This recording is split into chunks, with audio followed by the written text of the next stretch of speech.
तो आज हम किस बारे में पढ़ेंगे? केमिकल बॉन्डिंग के बारे में थोड़ा बहुत पढ़ेंगे, ठीक है। अब आज का टॉपिक स्टार्ट करने से पहले हम और एक चीज देखेंगे थोड़ा इनर्ट गैस के बारे में। किसके बारे में? Noble gases. क्या माना? Noble gases. और इनको हम क्या बोलते हो? Inert gases. कोई बोलेगा क्यों बोलते हैं इनर्ट गैसेस? गैस मशे एस किन एस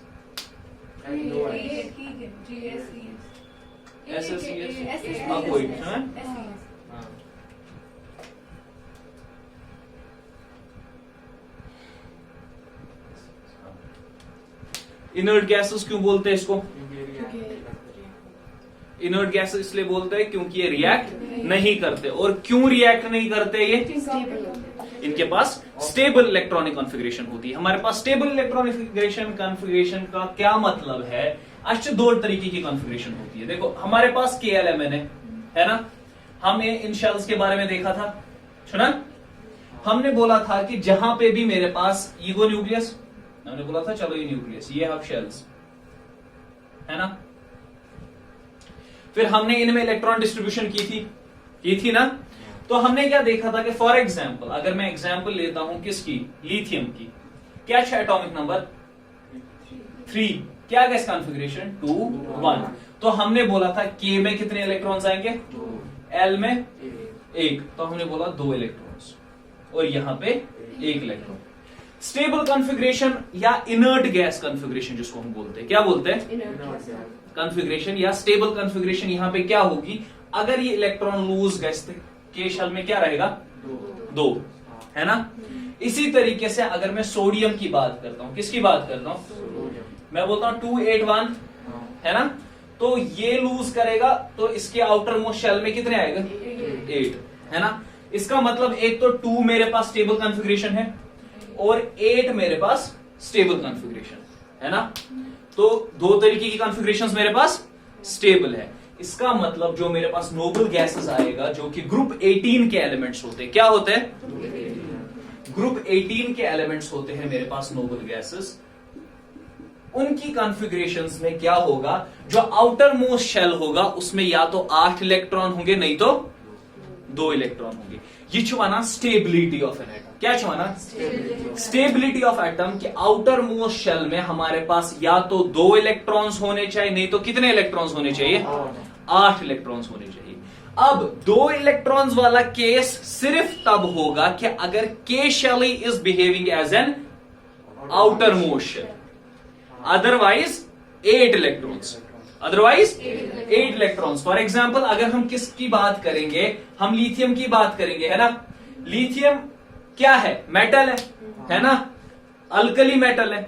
स्टेबल कॉन्फ़िगरेशन तब बनेगी जब 2 इलेक्ट्रॉन्स इसके रहेंगे मगर का शेल्स में K will behave as an है ना। So it will resemble to the noble gas helium. Helium क्या है एटॉमिक नंबर? 2। वो K शेल में क्या है? 2 है। वही इसका आउटर मोस्ट शेल है। तो ये स्टेबल कॉन्फ़िगरेशन। क्या आगे? अब इसी तरीके से बताओ नोबल गैसेस का ग्रुप। हीलियम, हीलियम के बाद हीलियम के बाद नियॉन के बाद आर्गॉन, आर्गॉन के बाद क्रिप्टॉन, फिर जेनॉन, फिर रेडॉन। ठीक है ना। अब ये नियॉन क्या atomic number? Argon, krypton 36, xenon 54, radon 86। ठीक है। जरूरी नहीं है याद रखना लेकिन फिर भी इसका ऑर्डर सिंपल है तो इस तरीके से आई बात समझ में। वो क्या? नियॉन 2 8, इसकी इलेक्ट्रॉनिक कॉन्फ़िगरेशन इसका क्या होगा? 2 8 8 और थर्ड के शुरू है ना। इसका फॉर एग्जाम्पल 2 8 18 8 18 8। हमारे पास आउटर मोशन में हमने बोला 2 चीजें, या तो कितने इलेक्ट्रॉन्स? 2 या 8। और 2 सिर्फ उस केस में जब वही बिहेव कर रहा होगा as outer motion, otherwise 8 electrons.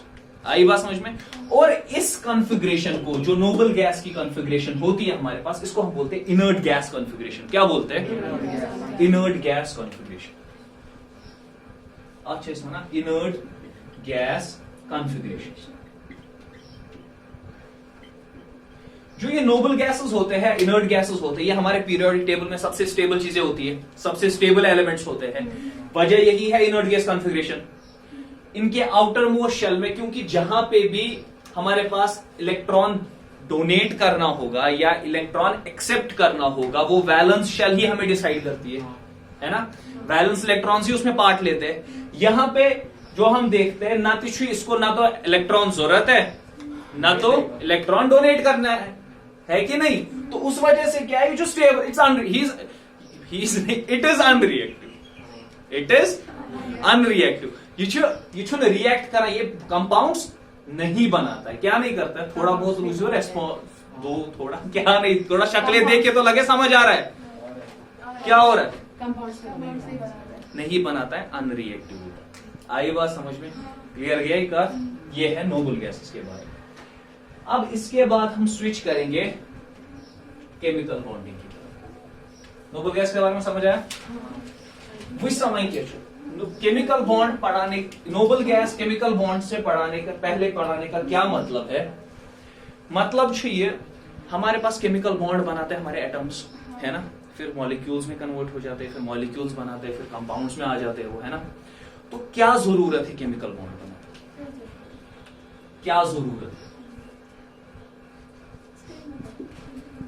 क्या जरूरत, हम क्यों केमिकल बॉन्ड बनाना चाहेंगे, कोई भी एटम क्यों केमिकल बॉन्ड बनाना चाहिए, क्यों चाहिए उसको नए कंपाउंड्स बनाना, अपने आप को स्टेबल करने के लिए। केमिकल बॉन्ड बनाने का मकसद है। केमिकल बॉन्ड सबसे पहले क्या है, केमिकल बॉन्ड हमारे पास एक ऐसी फोर्स है जो लिंक करता है एटम्स को, क्या करा सो लिंक, वो एटम्स को लिंक करता है ताकि वो क्या बना सके, कंपाउंड्स बना सके, ताकि वो मॉलिक्यूल्स बना सके। आ रही है बात समझ में। सुचो केमिकल बॉन्ड एक ऐसा बॉन्ड जो किनको लिंक करता है, किनको जोड़े रखता है, एटम्स को जोड़े रखता है ताकि वो क्या बना सके, कंपाउंड्स बना सके, मॉलिक्यूल्स बना सके। आई बात समझ में। अब ये क्यों चाहता है, क्यों करता है ऐसा, ताकि ये क्या हो जाए, स्टेबल हो जाए। समझ आ रही है बात। अब स्टेबल ये किस तरीके से होगा, स्टेबल किस तरीके से होगा, स्टेबल ये इस तरीके से होगा कि जब ये क्या अचीव करेगा, जब ये अचीव करेगा इनर्ट गैस कॉन्फ़िगरेशन। क्या करेगा अचीव, इनर्ट गैस कॉन्फ़िगरेशन।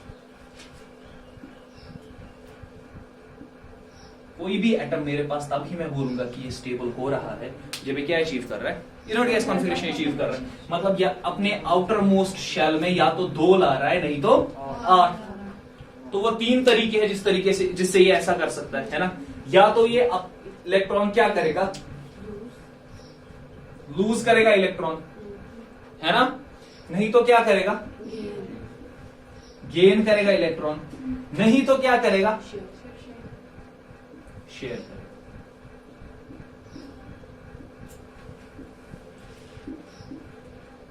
इसका मतलब 3 तरीके से जो हमारे पास एक एटम होगा जब ये कंपाउंड बनेगा, या एक एटम खुद को स्टेबल 3 तरीके से कर सकता है बाय फॉर्मिंग अ बॉन्ड। या तो वो क्या करेगा, या तो इलेक्ट्रॉन लूज करेगा, नहीं तो गेन करेगा, नहीं तो शेयर करेगा वो इलेक्ट्रॉन। आई बात समझ में। जैसे अब क्या है मेरे पास, जैसे ये इलेक्ट्रॉन लूज करेगा या करिए इलेक्ट्रॉन गेन, क्या करे, या तो लूज करेगा नहीं तो गेन करेगा। इस वजह से क्या हो जाएगा, ये आयन बनेगा। क्या बनेगा, ये जो एटम होगा मेरे पास, या अगर या तो इलेक्ट्रॉन कर लूज, क्या करे, लूज, या करे गेन, तो क्या बनेगा ये, तो आयन मेरे पास क्या है, अब आयन मेरे पास क्या है, ये मेरे पास इलेक्ट्रिकली चार्ज्ड एटम है, या फिर आप बोलो ये चार्ज्ड एटम है। क्या है, ये जो मैं इलेक्ट्रिकली चार्ज्ड एटम। अब या तो इसके पास किस तरीके का चार्ज होगा, पॉजिटिव चार्ज होगा, नहीं तो इसके पास क्या होगा, नेगेटिव चार्ज होगा। अब अगर इस आयन के पास, समझ आया आयन क्यों बनेगा और आयन क्या है। अब अगर इस आयन के पास मेरे पास पॉजिटिव चार्ज आएगा तो मैं इसको कैटायन बोलूंगा। क्या बोलूंगा, कैटायन।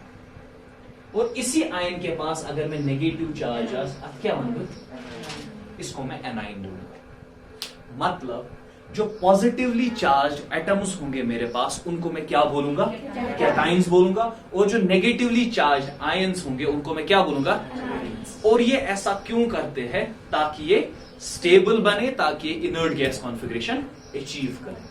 आई बात समझ में? अब एग्जांपल लेते हैं हम, जैसे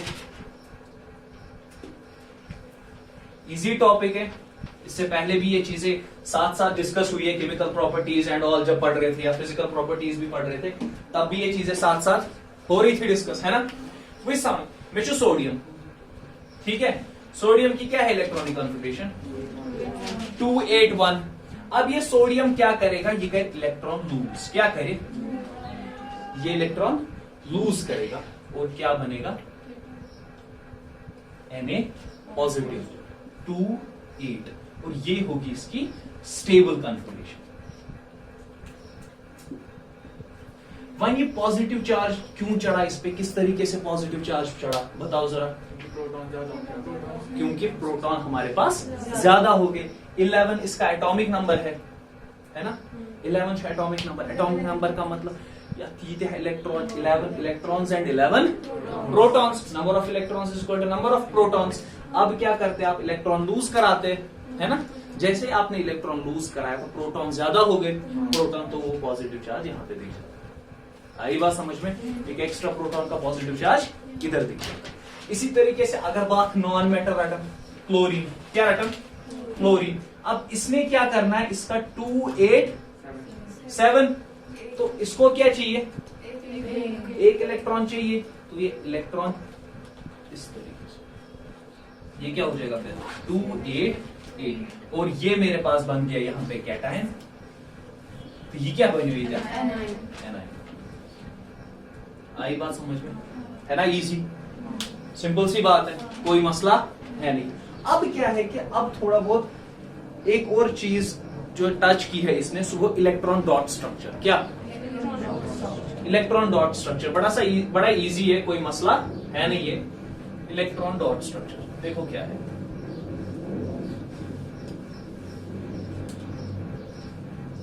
इलेक्ट्रॉन डॉट स्ट्रक्चर है कि मेरे पास जितने नंबर ऑफ वैलेंस इलेक्ट्रॉन्स होंगे, क्या होंगे? जितने नंबर ऑफ वैलेंस इलेक्ट्रॉन्स होंगे वो मैं दिखाऊंगा डॉट्स। सो क्या होगा? डॉट से दिखाऊंगा। फॉर एग्जाम्पल मेरे पास पोटेशियम, क्या है? पोटेशियम कितने वैलेंस इलेक्ट्रॉन्स? कितने वैलेंस इलेक्ट्रॉन्स है पोटेशियम के? कितने वैलेंस इलेक्ट्रॉन्स है पोटेशियम के? छड़ी होती है यहां पर। कितने वैलेंस इलेक्ट्रॉन्स है पोटेशियम के? एक वैलेंस इलेक्ट्रॉन है पोटेशियम का, क्योंकि कल ही बताया था lithium, sodium, potassium alkali metals के ग्रुप में है। वैलेंस की 1 है, 281, 2881, 19 इज द एटॉमिक नंबर, है ना? तो पोटेशियम में कितने वैलेंस क्या है कॉन्फ़िगरेशन? 2881। तो ये क्या करेगा? इस इलेक्ट्रॉन को लूज करना चाहेगा, वो इस सवाइकत करना है। इस वैलेंस इलेक्ट्रॉन्स जो वो इस तरीके से दिखेगा। इलेक्ट्रॉन डॉट स्ट्रक्चर में हम इस तरीके से रिप्रेजेंट करेंगे। जैसे बेटा हमारे पास क्या है? मैग्नीशियम है। मैग्नीशियम की कितने वैलेंस इलेक्ट्रॉन्स है? 2 वैलेंस इलेक्ट्रॉन्स है। हम क्या बोलते हैं ऐसे? मैग्नीशियम 282, तो मैग्नीशियम कुछ ऐसे 2 valence electrons. Electron dot structure में किस तरीके से दिखाएंगे? इस तरीके से दिखाएंगे, ये रिप्रेजेंट करेंगे, ये डॉट्स डायरेक्टली हमें बताएंगे कि कितने वैलेंस इलेक्ट्रॉन्स। अब अगर मेरे पास क्लोरीन है, क्या है? क्लोरीन, हम क्या बोलते हैं? क्लोरीन सच 287, हम बोलेंगे आउटर मोस्ट शेल में कितने इलेक्ट्रॉन्स है ना? ये क्या है? ये जो डॉट वाली ये चीजें होती है ना मेटल्स में, ये वैलेंसी के साथ साथ, क्योंकि क्या होता है मेटल्स में हमारे पास वैलेंसी या तो 1 होगी, नहीं तो 2 होगी, नहीं तो 3 होगी, है ना? आउटर मोस्ट शेल में इतने ही होते हैं हमारे पास। यहाँ पे आउटर मोस्ट शेल में कितने हैं? 7। तो जब हम इस तरीके का नॉन मेटल का इलेक्ट्रॉन डॉट स्ट्रक्चर दिखाते हैं, हम दिखाते हैं क्या? इसको 7 1 2 3 4 5 6 7, हाँ इस तरीके से। आई बात समझ में? क्लियर हुआ? गो अगर मैं कार्बन बकत कर कार्बन क्या वैलेंसी 4, तो किस तरीके से? ऐसे दिखा सकते, वैसे भी दिखा सकते। आई बात समझ में? अब यूजुअली क्या है, मैं देखता हूं कि कार्बन यहां से बॉन्ड बनाता है, यहां से बॉन्ड बनाता है ना? तो कोई ऐसा हार्ड एंड फास्ट रूल नहीं है कि आप ऐसे ही दिखाए, ऐसे भी दिखा सकते, दो इधर दो इधर, कोई मसला ऐसा नहीं। आई बात समझ में? ये जो इलेक्ट्रॉन डॉट स्ट्रक्चर, ठीक।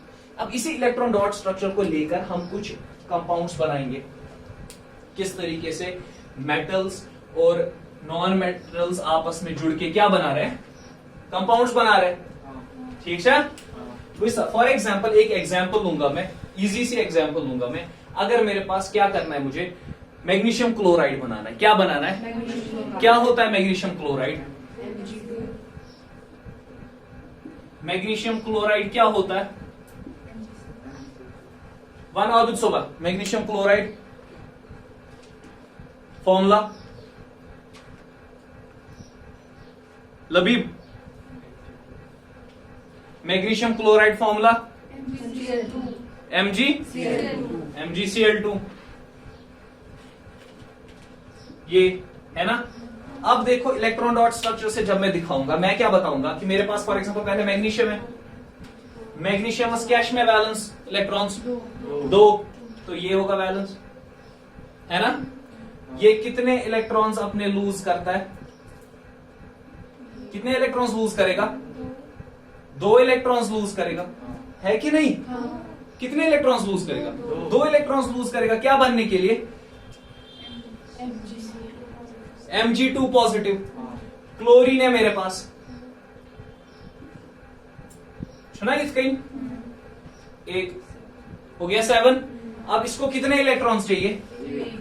1 इलेक्ट्रॉन चाहिए। क्या बनने के लिए? इस तरीके से भी दिखा सकते हैं, Cl नेगेटिव, या सिंपल Cl नेगेटिव भी दिखा सकते हैं। आई बात समझ में? ये हो गया। ये एवुक मतलब क्या छो? मैग्नीशियम 2 इलेक्ट्रॉन लूज करेगा, ये बनाता है। क्लोरीन एक MgCl2 बनने के लिए, लेकिन क्लोरीन को फिर कितने चाहिए? 2 होने चाहिए, 2 क्लोरीन, है कि नहीं? तो मैं क्या करूंगा, मैं और एक क्लोरीन लूंगा, इधर से 1 इलेक्ट्रॉन इधर आएगा, 1 इलेक्ट्रॉन इसमें, है ना। क्या बनू? स्टेबल क्लोरीन, नेगेटिव आयन, है ना। तो हमने क्या किया, हमने कुछ इस तरीके की चीज बनाई। ये जो Mg है ना, ये Mg है मेरे पास, ये क्लोरीन है,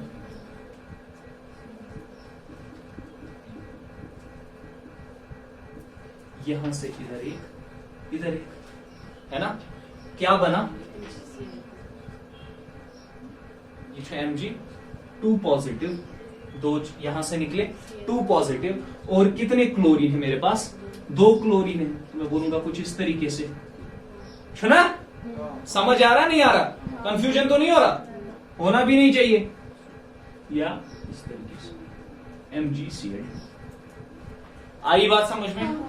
डाउट है कोई? वो जो हमने मतलब ये दो क्लोरीन एक ही साइड पर लिया ना, हमने मतलब एक साइड पे रख सकते हैं, दूसरी साइड पे। ये कोई मसला नहीं, आप किसी को भी किसी भी साइड रख सकते हैं। आप 2 क्लोरीन को इधर लाओ, मैग्नीशियम को इधर लाओ, यहां से ये 2 दिखाओ कि इधर जा रहे हैं, है ना। मैंने बस दिखाया कि किस तरीके से, एक एग्जांपल दिखाई कि हो सकता है बोला जा सके कि इलेक्ट्रॉन डॉट स्ट्रक्चर के तरीके से आप MgCl2 बनाओ, है ना, या इलेक्ट्रॉन डॉट स्ट्रक्चर से आप फॉर्मेशन ऑफ Na2O दिखाओ, फॉर एग्जाम्पल करके दो, लिख के रखो पहले Na2O। समझ आया? इलेक्ट्रॉन डॉट स्ट्रक्चर समझ आया? क्लियर गया का?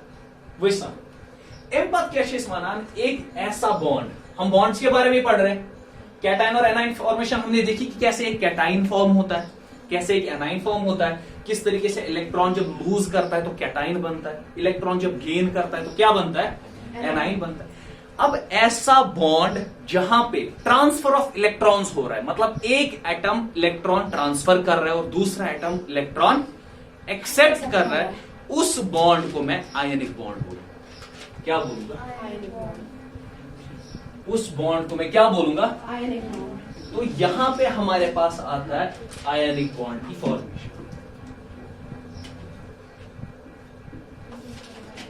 आयनिक बॉन्ड एक ऐसा बॉन्ड, मैंने कहा अभी 3 तरीके हैं मेरे पास कॉन्फ़िगरेशन, इनर्ट गैस कॉन्फ़िगरेशन पाने के। एक तो लूज इलेक्ट्रॉन करेगा, दूसरा या तो गेन करेगा, नहीं तो म्यूचुअल शेयरिंग करेगा। अब इन 3 वेज की वजह से 2 तरीके के बॉन्ड्स हमारे पास एग्जिस्टेंस में आएंगे। कितने तरीके के? 2। एक तो क्या आएगा जहां पे लूज और गेन का मसला होगा। किसका मसला होगा? लूज एंड गेन का, इलेक्ट्रॉन्स का। जैसे मेटल एंड नॉन मेटल के बीच वाला बॉन्ड। मेटल क्या है, किस में खुश है? मेटल किस तरीके से स्टेबल होगा? अपना इलेक्ट्रॉन क्या करेगा? लूज। नॉन मेटल क्या करेगा? गेन। तो आयनिक बॉन्ड, गेन और लूज। फिर तीसरा तरीका कौन सा था? शेयर। जब शेयर होगा तो किस तरीके का बॉन्ड? कोवेलेंट। तो हमें वेज से ही पहले इनकी डेफिनेशन का पता चल गया है ना। हमने वेज से ही देख लिया कि इनकी क्या डेफिनेशन हो सकती है। मतलब अगर मैं आयनिक बॉन्ड अब सेपरेटली लेता हूं तो मैं बोलता हूं एक ऐसा बॉन्ड, कैसा बॉन्ड? आयनिक बॉन्ड, एक ऐसा force of attraction between the oppositely charged ions, oppositely charged atoms. ठीक, जो ऐसा बॉन्ड जो दो अपोजिटली चार्ज्ड एटम्स को आपस में जोड़े रखे टू फॉर्म ए कंपाउंड, वो कौन सा बॉन्ड है मेरे पास? Ionic bond. किनके बीच फॉर्म होता है? आयंस के बीच फॉर्म होता है। तो मेटल भी आयन बनाता है, नॉन मेटल भी आयन बनाता है। तो आयनिक बॉन्ड्स हमारे पास, जब मेटल और नॉन मेटल आपस में रिएक्ट करते हैं तो कौन सी बॉन्ड फॉर्मेशन होती है? Ionic bond formation. आई बात समझ में? समझ तो रहा? अथमशा डाउट का? ठीक। अब जब हम आयनिक बॉन्ड की तरफ आते हैं, हम क्या देखते हैं? फॉर एग्जाम्पल, अब एग्जाम्पल एक ले लेते हैं। इसमें वो एग्जाम्पल, कोई एग्जाम्पल बताओ आप। जैसे कोई भी एग्जाम्पल बताओ। हमने अभी इतनी सारी एग्जाम्पल्स देखी। मैं सोडियम क्लोराइड ही बनाता हूं, वो भी मेरे पास एग्जाम्पल है। हाइड्रोजन क्लोराइड बनाऊंगा, हाइड्रोक्लोरिक एसिड ना, वो भी एग्जाम्पल। कोई एग्जाम्पल खुद से बताओ ना। वो तो नहीं बनाऊंगा। जैसे अब क्या मेरे पास सोडियम है, सुना? सोडियम बे क्या शुम क्लोरीन, क्या बनो? Na positive Cl negative. जो सीधे बॉन्ड बने वो कौन सा है? यहां पे क्या है? ये इस तरीके से है ना। ये इलेक्ट्रॉन ये लूज करेगा, ये गेन करेगा। जो आपस में बॉन्ड फॉर्मेशन होगी वो कौन सी बॉन्ड फॉर्मेशन होगी मेरे पास? Ionic bond. क्लियर गया ये का? है ना इजी? कोई मसला नहीं है। अब इस आयनिक बॉन्ड की जो अब कंपाउंड्स बनेंगे इन आयनिक बॉन्ड से, उनको हम बोलेंगे आयनिक कंपाउंड्स। क्या बोलेंगे? Ionic compounds. अब इस आयनिक कंपाउंड्स के जो होंगी कुछ प्रॉपर्टीज होंगी। क्या है? कुछ प्रॉपर्टीज है जो डिस्क्राइब करेंगी कि जो मेरे पास कंपाउंड्स इस आयनिक बॉन्ड से बन रहे हैं वो किस तरीके के कंपाउंड्स हैं, उनकी प्रॉपर्टी क्या होगी। जैसे पहली प्रॉपर्टी है हमारे पास आयनिक कंपाउंड्स की कि आयनिक कंपाउंड्स क्या होते हैं। आयनिक कंपाउंड्स जो होते हैं मेरे पास वो सॉलिड होते हैं यूजुअली।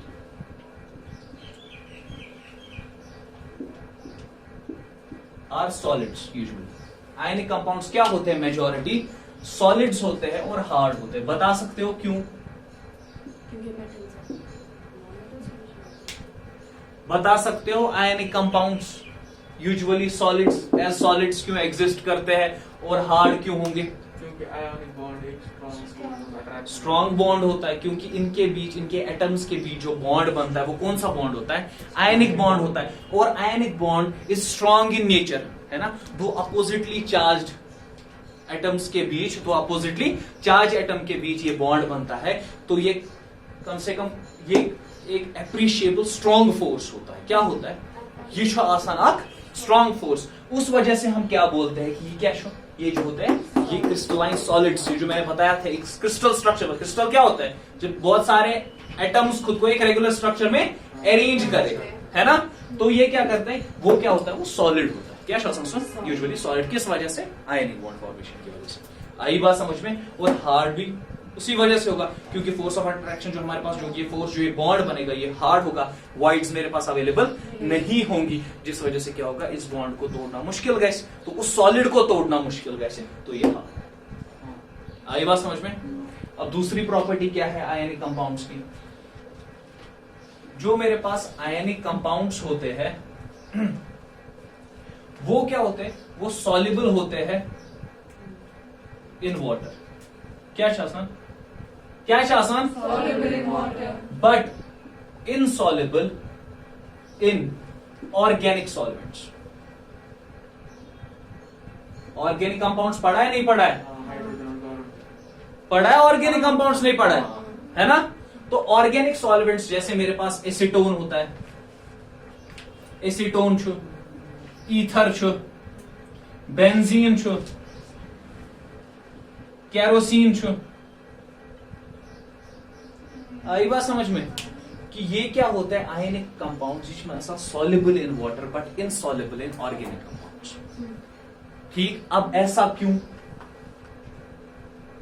अब ऐसा क्यों, कि ऐसा क्यों होता है कि ये सॉल्युबल होता है किसमें, पानी में, और ये इनसॉल्युबल होता है किसमें, ऑर्गेनिक सॉल्वेंट. देखो थोड़ा ध्यान देंगे, जो मेरे पास आयनिक कंपाउंड्स है ना, ये आयंस के बने होते हैं. For example Na positive Cl negative, इनके बनाओ NaC. जब मैं पानी में इनको डिसॉल्व करता हूं, क्या करता हूं, पानी में इनको डिसॉल्व करता हूं, they break into ions, they break into ions. हाँ, ताकि ये आयंस में ब्रेक हो जाए, इसका मतलब जो इनके बीच का फोर्स है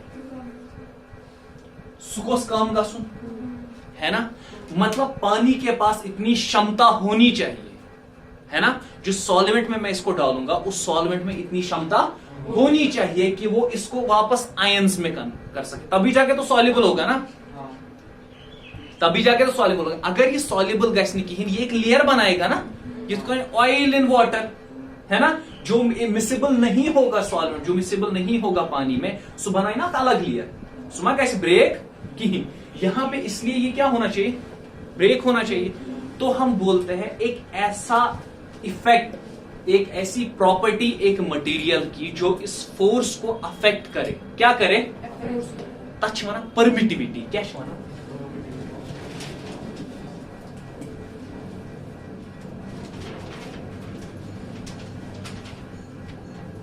permittivity is a material property which affects the force of attraction, the force between the atoms.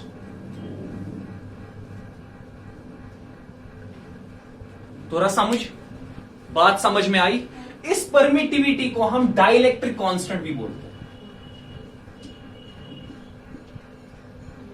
क्या बोलते हैं, क्या बोलते हैं, डाइलेक्ट्रिक कांस्टेंट. गो इस मानो जो पानी का डाइलेक्ट्रिक कांस्टेंट होता है, that's high.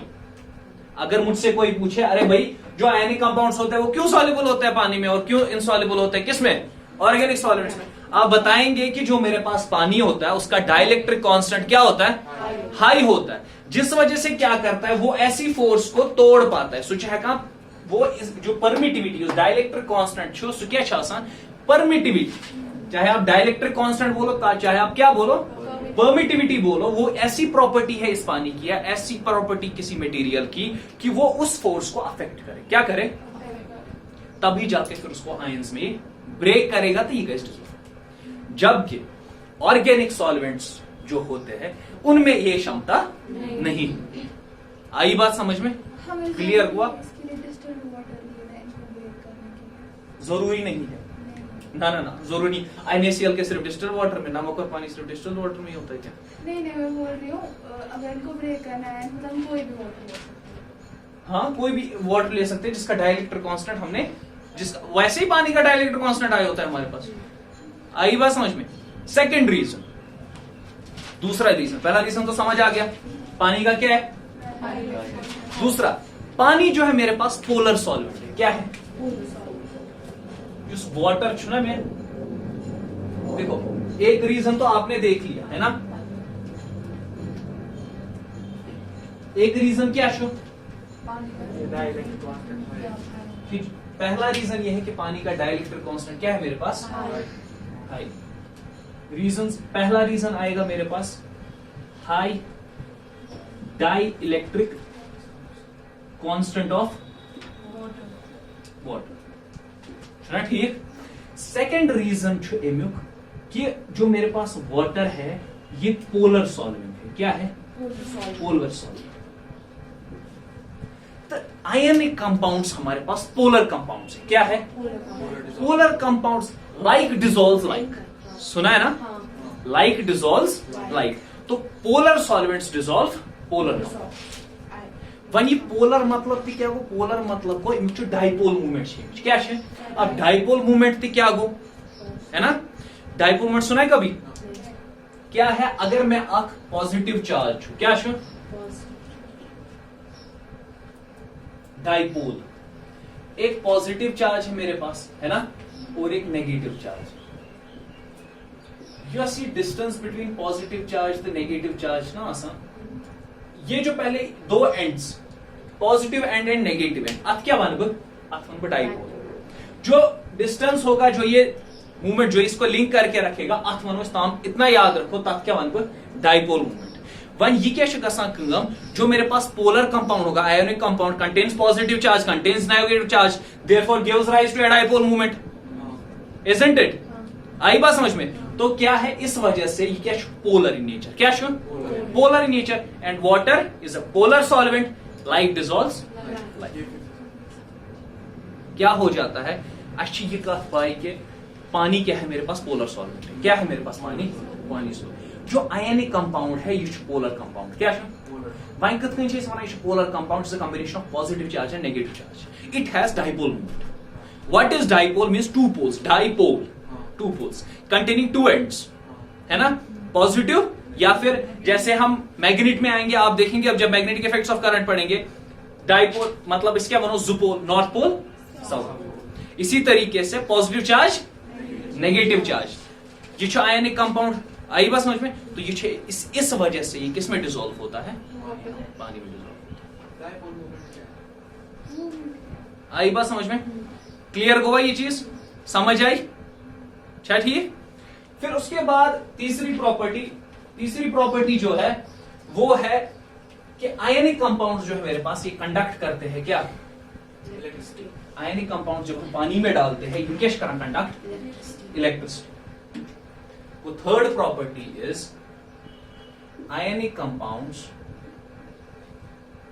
ionic compounds when dissolved in water conduct electricity. वो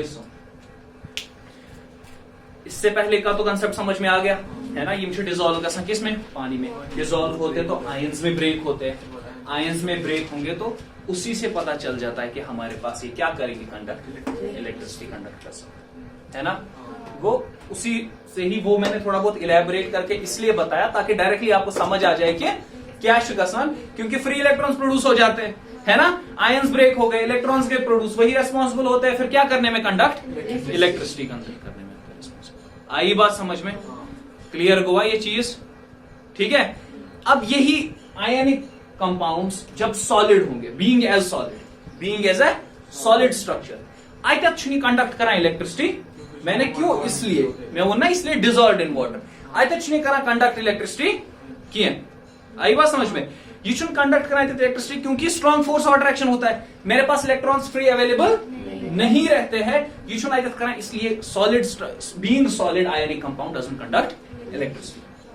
आई बात समझ में?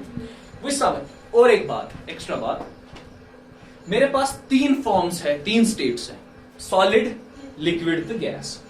सॉलिड्स में जेल कंडक्ट ना इलेक्ट्रिसिटी, जब मैं करंट इलेक्ट्रिसिटी के बाद अगर मुझे मौका मिला करंट इलेक्ट्रिसिटी पढ़ाने का या रिकैप कराने का, सॉलिड्स में या कंडक्टर्स में हमारे पास जो रेस्पॉन्सिबल होते हैं इलेक्ट्रॉन्स, ये ना करंट कंडक्ट करने में जो रेस्पॉन्सिबल होते हैं, अच्छा आसान दो तरीके की चीजें होती है, एक तो इलेक्ट्रॉन्स होता है और दूसरा कर्नल्स होता है। क्या होता है? इलेक्ट्रॉन्स होता है और कर्नल्स। लिक्विड्स में हमारे पास पॉजिटिव और नेगेटिव आयंस। इसी तरीके से हमारे पास गैसेस में भी जो आयंस होते हैं, गैसेस में अलग आयंस होते हैं, यूज कैश करंट कंडक्ट है इलेक्ट्रिसिटी। आई बात समझ में? क्लियर गया ये का? इसलिए ये वाला कंसेप्ट, एक्सप्लेनेशन समझ में आ गई? सब क्लियर हो गया? यहां पे स्टॉप। अच्छा हाँ, और एक इसी स्ट्रॉन्ग फोर्स ऑफ अट्रैक्शन से और एक प्रॉपर्टी ये है कि इनका मेल्टिंग पॉइंट और बॉइलिंग पॉइंट क्या होगा, हाई होगा। वो रीजन आप खुद बता सकते हो। High melting and boiling point.